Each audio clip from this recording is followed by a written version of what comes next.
कुछ मंत्री कह रहे हैं 300 आतंकवादी मारे गए, भाजपा के अध्यक्ष कह रहे हैं 250 मारे गए, महंत योगी आदित्यनाथ कह रहे हैं 400 मारे गए, एसएस आलूवालिया कह रहे हैं एक भी नहीं मरा। पूरे देश में एक ऐसी स्थिति बन गई है कि एक तरफ विश्व के अनेक मीडिया इस पूरे एयर स्ट्राइक पर प्रश्न चिन्ह लगा रहा है और दूसरी तरफ केंद्र सरकार इन सब बातों से बच रही है। मैंने कोई स्पष्टीकरण नहीं मांगा, लेकिन देश हित में जबकि भारत सरकार की विश्वसनीयता पर प्रश्न चिन्ह लग रहा है, हमारी वायुसेना के जाबाज सैनिकों पर, एयरफोर्स पर प्रश्न चिन्ह लग रहा है, तो केंद्र सरकार को ये बात साफ करनी चाहिए। मैंने इतना भर कहा है। लेकिन सर एयर सुन लीजिए, मैंने हमेशा से आतंकवादियों का विरोध किया है। मैं अकेला व्यक्ति था अभी जिसने प्रधानमंत्री पाकिस्तान से ये कहा है कि आपको हफीज सईद और मसूद अजहर को तत्काल भारत को भेज देना चाहिए। मीडिया वो बताने के लिए तैयार नहीं है। मीडिया को ये बात मेरी तरफ से कहने की अच्छी नहीं लगती है।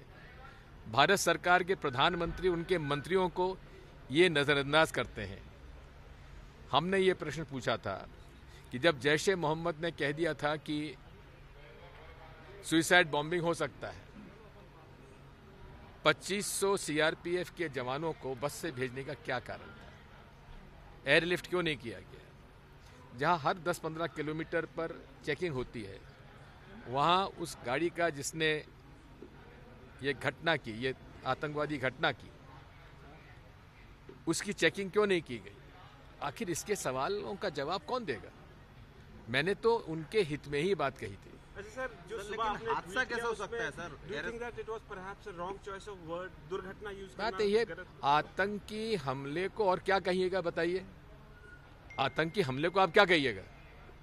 उसी बात का सर वो कह रहे हैं। देखिए बात ऐसा, उसका उत्तर, क्योंकि मेरे प्रश्नों का उत्तर उनके पास है नहीं सर, लेकिन इसलिए शब्दों का फेर कर रहे। अरे एक तरफ मोदी जी जो भारत को नई ऊंचाइयों पर पहुंचा रहे हैं और दूसरी तरफ वो चोरों की बारात जिनको आतंकवाद के खिलाफ लड़ाई में भी जिनको सबूत मांगने की जरूरत पड़ रही है, ये सेना के शौर्य और पराक्रम पर सवाल उठा रहे हैं। ये जो देश को नोच नोच के खाते रहे, ये आज हमसे सवाल कर रहे हैं। उनका नाम लेने की जरूरत नहीं है, नाम लेंगे तो स्नान करना पड़ेगा। लेकिन मेरे बहनों और भाइयों, 2-2.5 महीने हुए कांग्रेस की सरकार बने हुए, बताओ फर्क महसूस हो रहा है कि नहीं? अरे मामा की याद आ रही है कि नहीं? बोलो, किसी किसान का कर्जा माफ हुआ है? किसी के खाते में पैसे आए? नौजवान को 4000 रुपया बेरोजगारी भत्ता मिला है? अरे प्याज क्या भाव बिक रहा है? प्याज ये सरकार 400 रुपया कुंटल दे रही है क्या? गेहूं क्या भाव खरीदेंगे? ये मैंने दिए थे 2000, ये कह रहे हैं 1840। अरे सोयाबीन का बोनस दिया है क्या? एक ही काम, चारों तरफ तबादलों का जोर, और वो भी बिना लिए दिए नहीं हो रहे। पैसा ले जाओ, पैसा दे जाओ और ऑर्डर ले जाओ। ये लाइंड ऑर्डर है कांग्रेस का। सबसे बड़ा काम किया है नरेंद्र मोदी जी ने, भारत की सीमाओं को सुरक्षित करने का काम किया है। भारत की सेना के जवानों का सम्मान बढ़ाने का काम भारतीय जनता पार्टी के नेता करेंगे। आपकी सरकार की 10 साल तक मौनी बाबा प्रधानमंत्री थे, पाकिस्तान से आलिया मालिया जमालिया घुसकर जवानों के सर काट कर ले जाते थे। आपके माथे पर चुम नहीं रहती थी। नरेंद्र मोदी सरकार आई, उरी के अंदर कांड किया, सर्जिकल स्ट्राइक करी और पुलवामा में कांड किया। एयर स्ट्राइक कर कर पाकिस्तान के घर में घुसकर आतंकवादियों के अड्डों का नाश कर कर अपने पूरी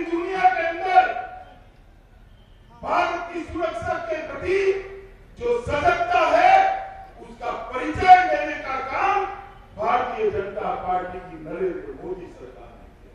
मित्रों, कि भारतीय जनता पार्टी की सरकार ने दुनिया को बता दिया है कि भारत की सीमाओं को छूने का मतलब क्या होता है। 10 पुश्तों तक याद रहे ऐसा हिसाब किताब आतंकवादियों को देने का काम नरेंद्र मोदी। एक बार परिश्रम करिए, नरेंद्र मोदी जी को पूर्ण बहुमत की सरकार फिर से बनाने का मौका दीजिए। कश्मीर से कन्याकुमारी और आसाम से गुजरात तक पूरे देश में से एक एक घुसपैठिए को चुन चुन कर निकालने का काम एक भारतीय जनता पार्टी की सरकार।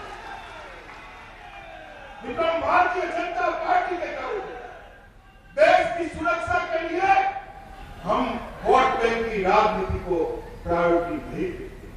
देश की सुरक्षा हमारे लिए सबसे बड़ा मुद्दा है, सबसे बड़ा प्रायोरिटी का मुद्दा है। मित्रों, एक गठबंधन की जो सरकार है देश को सही रास्ते पर नहीं देती। आतंकी घटना को आप दुर्घटना बता दें, मैं बड़े सम्मान के साथ, और इसको अन्यथा मत लीजिएगा, दिग्विजय सिंह जी से पूछना चाहूंगा, क्या राजीव गांधी जी की हत्या आतंकी घटना थी या दुर्घटना थी? इसका वो जवाब दे दें, उसके बाद हम आगे चलेंगे। What is the official statement क्या है अबाउट नंबर ऑफ कैजुअलिटी जो वहां पे पठानकोट में हुआ? अमित शाह बोल रहे हैं 250, आर्मी भी बोल रहा है they are not giving the number, but अभी तक गवर्नमेंट की तरफ से कोई ऑफिशियल स्टेटमेंट नहीं आया है। कभी भी जब ऐसा हमला होता है, there are no one who is a witness present on ground. He cannot be present on ground. You make an estimate based on your intelligence gathering, which you had done earlier, right? You had intelligence that this number is present out there. These are the number of buildings. So many buildings have been hit, and therefore QED. ठीक है? Then how can Amit Shah give a clear number 250? That is based on people who are housed on the buildings which were hit. It's an estimate. He is not saying this is a confirmed figure. He is also saying लगभग इतने लोगों के मरने की आशंका है। एक मेरा राजनीतिक सवाल है सर, दिग्विजय सिंह ने आज जो पुलवामा में आतंकी हमला हुआ है उसको उन्होंने एक्सीडेंट बताया है। ऐसा है, मुझे समझ नहीं रहा है कि कांग्रेस को क्या हो गया। देश के जनभावना से एकदम उल्टी बात करते हैं। सेना के पराक्रम को और सेना की जानकारी को झुठला रहे हैं। ऐसा किसी भी लोकतंत्र देश में नहीं होता कि जहां सेना पर ही अविश्वास दर्शाया जाता है। ये केवल पाप कांग्रेस ही कर सकती है। जैश के जो आतंकवादी हैं, उनकी जो धुनाई हुई है, उनकी जो पिटाई हुई है, उनका जो खात्मा हुआ है, उनमें से कुछ की आत्माएं निकल करके हमारे देश में जो कुछ निराश और हताश आत्माएं घूम रही हैं उनमें घुस गई हैं। और ये जो जैश की आत्माएं हैं वही इनको बुलवा रही हैं इस तरह की बातें, क्योंकि सामान्य व्यक्ति तो इस तरह की बात बोल नहीं सकता। सामान्य व्यक्ति तो इस तरह के सवाल खड़े नहीं कर सकता। वही व्यक्ति खड़ा करेगा ये इस तरह के सवाल जिसके शरीर में आतंकवादियों की आत्माएं घुस गई होंगी और वो आतंकवादियों की भाषा बोलेगा। तो इस पे हम क्या कह सकते हैं? इनको तो चाहिए कि किसी अच्छे जादू टोने वाले, किसी झाड़ फूक वाले के पास जाएं और जाकर के वो अपनी उस आतंकवादियों की जो उनके शरीर में घुसी हुई आत्मा है वो बाहर निकालें, ताकि वो सामान्य ढंग से जीवन जी सके। नहीं तो उनको पूरे देश में जो है वो मजाक उड़ रहा है पूरे इस तरह के लोगों का। सर, पीएम ने टेररिस्ट को वार्न करते हुए बोला है कि हम घर में घुसेंगे भी और उन्हें मारेंगे। देखिए, प्रधानमंत्री नरेंद्र मोदी जी देश गौरवान्वित है। देश को इस बात का विश्वास है, यकीन है कि प्रधानमंत्री नरेंद्र मोदी जी के नेतृत्व में हमारा देश भी सुरक्षित है, हमारे देश के लोग भी सुरक्षित हैं। और साथ ही साथ जो आतंकवादी हैं उनको भी इस बात का विश्वास है, उस बात का यकीन है कि नरेंद्र मोदी जी के रहते हुए वो अपनी शैतानी आतंकवादी हरकतें भारत में नहीं कर पाएंगे। और अगर करेंगे भी तो उनकी धुनाई भी होगी, उनकी पिटाई भी होगी, उनकी जगहसाई भी होगी। और इस बात का जो पाकिस्तान और पाकिस्तान में बैठे हुए आतंकवादियों को इस बात का एहसास हो चुका है। कपिल सिब्बल ने भी सवाल उठाया था, दिग्विजय सिंह भी सवाल उठाए थे। उसके बाद एयरफोर्स के चीफ सामने आए, उन्होंने कहा कि हमने टारगेट हिट किया है। गिनती करना हमारा काम नहीं है, लेकिन उस वक्त NTRO के थ्रू 300 मोबाइल फ़ोन उस लोकेशन को जिसको टारगेट किया गया वहाँ पे एक्टिव थे, तो एक अंदाजा है कि इतने लोग मरे होंगे। ठीक है, बट हमें क्यों देना है? कौन सा देश ने दिया है?